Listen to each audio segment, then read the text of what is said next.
విజయం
కడప నియోజకవర్గానికి ఎన్డీఏ కూటమి అభ్యర్థిగా ఈరోజు నేను నామినేషన్ దాఖలు చేయడం జరిగింది.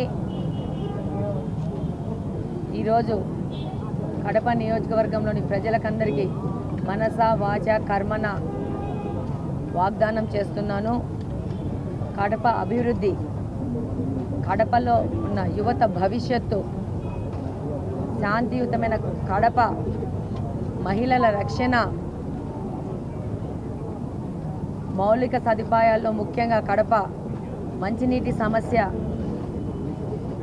మురికినీటి కాలువలు, రోడ్ల సమస్య మీద ఇక్కడ గెలిచి ఆ సమస్యలను తీర్చే విధంగా కఠోర దీక్షతో పనిచేస్తానని ఈ సందర్భంగా తెలియజేసుకుంటున్నాను. ఈ ఎలక్షన్లో ఇది ఒక అత్యవసరమైన ఎన్నికలుగా మనం తీసుకోవాల్సి ఉంటుంది. గత 5 సంవత్సరాల నుంచి వైసీపీ ప్రభుత్వము యొక్క పాలనలో రాష్ట్రం కానీ కడప నియోజకవర్గం కానీ ఎలా తయారైందో మనందరికీ తెలుసు. విపరీతమైన భూ ఆక్రమణలు, అవినీతి అక్రమాలు, గాంజా, యువతకి ఉద్యోగాలు లేవు, ఏ విధమైన సంపద సృష్టి లేదు, ఏ విధమైన కంపెనీలు వచ్చే పరిస్థితి లేదు, ఫ్యాక్టరీలు వచ్చే పరిస్థితి లేదు. ఆర్థిక వ్యవస్థ మొత్తం చిన్నాభిన్నమైపోయింది. కాబట్టి ఈసారి ప్రజలు కానీ మేము కానీ ఒక అత్యవసరమైన ఎన్నికలుగా వీటిని తీసుకొని వీటిలో ఈసారి తెలుగుదేశం పార్టీ ఎన్డీఏ కూటమిని విజయవంతంగా గెలిపించి మళ్ళా రాష్ట్రాన్ని సరైన మార్గంలో పెట్టే విధంగా మేమందరము కష్టపడి పని చేస్తామని ఈ సందర్భంగా తెలియజేసుకుంటున్నాం. తప్పకుండా కడప నియోజకవర్గంలో తెలుగుదేశం పార్టీ గెలుస్తుంది. ప్రభంజనంలాగా ఈ గెలుపుని మా ఎన్డీఏ కూటమికి నారా చంద్రబాబు నాయుడు గారికి ఒక బహుమతిగా ఇచ్చి ఆ తర్వాత కడప నియోజకవర్గం అభివృద్ధిలో మా తెలుగుదేశం పార్టీ కుటుంబ సభ్యులందరూ కఠోర దీక్షతో పనిచేస్తారని ఈ సందర్భంగా తెలియజేసుకుంటున్నాను. నమస్కారం.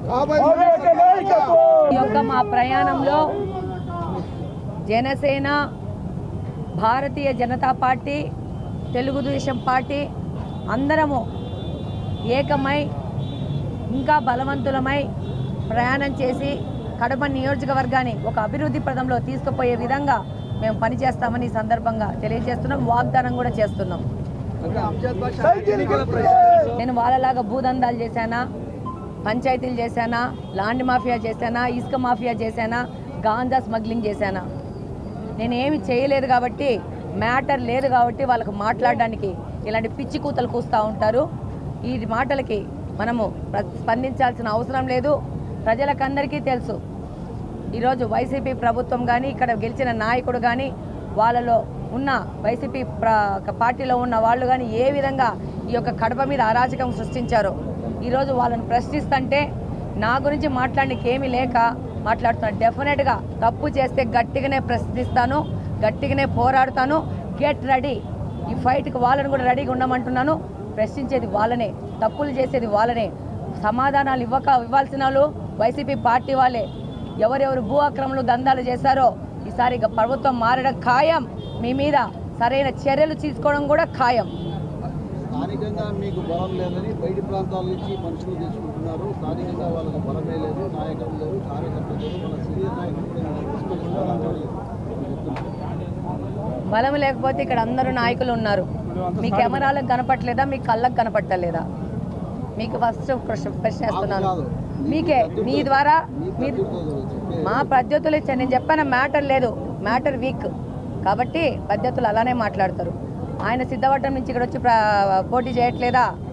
అదే ఆయన సిద్ధవటం నుంచి పోటీ చేయట్లేదా? వాళ్ళ నాయకుడు జగన్మోహన్ రెడ్డి గారు నెల్లూరు నుంచి తీసుకెళ్లి నర్సాపేటలో అనిల్ కుమార్ యాదవ్ని పోటీ చేయించలేదా? అంతకుముందు విజయమ్మ గారిని తీసుకుపోయి వైజాగ్లో పోటీ చేయించలేదా? ఊరికే వీళ్ళు కనీసం వీళ్ళని చూసి నవ్వుతారని కూడా సిగ్గు లేకుండా వీళ్ళు మాట్లాడతారు. ఇలా తెలివి తక్కువ ప్రశ్నలకి మనం సమాధానం ఇచ్చుకుంటే మనకున్న వాల్యుబుల్ టైం వీళ్ళ మీద అనవసరంగా వృధాగా ఖర్చు చేసినట్టు అవుతుందని నా అభిప్రాయం. కడప ప్రజలు అభివృద్ధిని కాంక్షిస్తున్నారు. కడప ప్రజలు అవినీతిని తిరస్కరిస్తున్నారు. కడప ప్రజలు అక్రమాలని తిరస్కరిస్తున్నారు. కడప ప్రజలు భూదందాలను ఖండిస్తున్నారు. కడప ప్రజలు గాంజా వ్యాపారులను తిరస్కరిస్తున్నారు. వాళ్ళని నగర బహిష్కరణ చేస్తారు. ఈరోజు కడపలో మహిళలకు రక్షణ లేదు, యువతకు ఉపాధి లేదు. ఉంది ఒకటి అంటే ఎమ్మెల్యే గారి భూదందాలు, ఎమ్మెల్యే గారి అవినీతి అక్రమాలు, ల్యాండ్ మాఫియాలు, శాండ్ మాఫియాలు. ఇవి తప్పితే కడపకి ఏమీ లేవు. 5 సంవత్సరాలు కడప యువత ఏమి నష్టపోయింది, కడప ప్రజలు ఏమి నష్టపోయినారు, వాటి ఆర్థిక మూలాలు ఏ విధంగా నష్టపరిచినారు, వాళ్ళ జీవన ప్రమాణాలను ఎలా దిగదార్చినారనేది ప్రజలకందరికీ అర్థమైంది. ఈరోజు ప్రజలు మీరిచ్చే నూకలు తీసుకోవడానికి రెడీ లేరు. సంపద సృష్టించే చంద్రబాబు నాయుడు గారికి స్వాగతం చెబుతారు. చంద్రబాబు నాయుడు గారి యొక్క సారథ్యంలో రాష్ట్రాన్ని కానీ కడప నియోజకవర్గాన్ని కానీ ముందుకు తీసుకుపోవడానికి ప్రజలందరూ సిద్ధంగా ఉన్నారు. ముఖ్యంగా మహిళలు, యువత ఈరోజు చాలా నిస్పృహకు గురై చాలా అగచాట్లు పడుతున్నారు. వాళ్ళందరి దగ్గర నుంచి నిశ్శబ్ద విప్లవం వచ్చేది పరిస్థితి ఉంది. ఆల్రెడీ అంజద్ బాషా గారికి, ఇక్కడున్న గెలిచిన ఎమ్మెల్యే గారికి ఓటమి ఖాయమైపోయింది. అందుకే ఈ అవాకులు చవాకులు, ఈ ప్రేలాడపలు వాళ్ళ పని చూసుకోకుండా పొద్దునకు నా వెనక కెమెరాలు పెట్టి నా టీంలో వాళ్ళ బ్లాక్ షీపులను పెట్టి వాళ్ళు ప్రచారాలు చేస్తున్నారు. ఈరోజు వాళ్ళ ప్రచార మార్గాలు మీరు గమనిస్తే, మేము పాట రిలీజ్ చేస్తే నా వీడియోకి సేమ్ టు సేమ్ క్యాపిక్యాట్ అంతే, ఏమీ లేదు. నేను టీ బంకులకు పోతే నా వెనక టీ బంకులు. 5 ఏళ్ల నుంచి నీకు టీ బంకులు లేవా? తిరగడానికి నియోజకవర్గం లేదా? ప్రశ్నిస్తున్నాను. 5 సంవత్సరాల నుంచి ఏం చేస్తున్నావు? ప్రజల దగ్గరికి ఎందుకు పోలా? ఈరోజు మాధవిరెడ్డి వచ్చిందని చెప్పా టీ బంకులకు పోతున్నావు, మాధవిరెడ్డి పోతుందని చెప్పా గడప పోతున్నావు. నిన్న ఎర్రముక్కపల్లిలో 50 మంది మహిళలు ఆయన్ని తిరస్కరించినారు లేదా? సమాధానం ఆయన చెప్పమనండి. మహిళలు ప్రశ్నిస్తున్నారు. 1,10,000 మేము ఇచ్చినామంటే 3,90,000 మావి ఎవరిస్తారని అడుగుతున్నారు. ప్రజల్లో మార్పు వచ్చింది. మహిళలు చాలా తెలివిగా ఆలోచించే మొదలు పెట్టారు. నువ్వు ఇచ్చింది ఏది, నీ మాటలేంటి, నీ అబద్ధాలేంటి ప్రజలకందరికీ తెలిసిపోయింది. వస్తుంది రేపు మే 13వ తేదీ ఎలక్షన్లో 2 బటన్లు నొక్కడం జరుగుతుంది. ఈ అవినీతి అక్రమార్కులందరినీ తరిమి కొట్టడం జరుగుతుంది.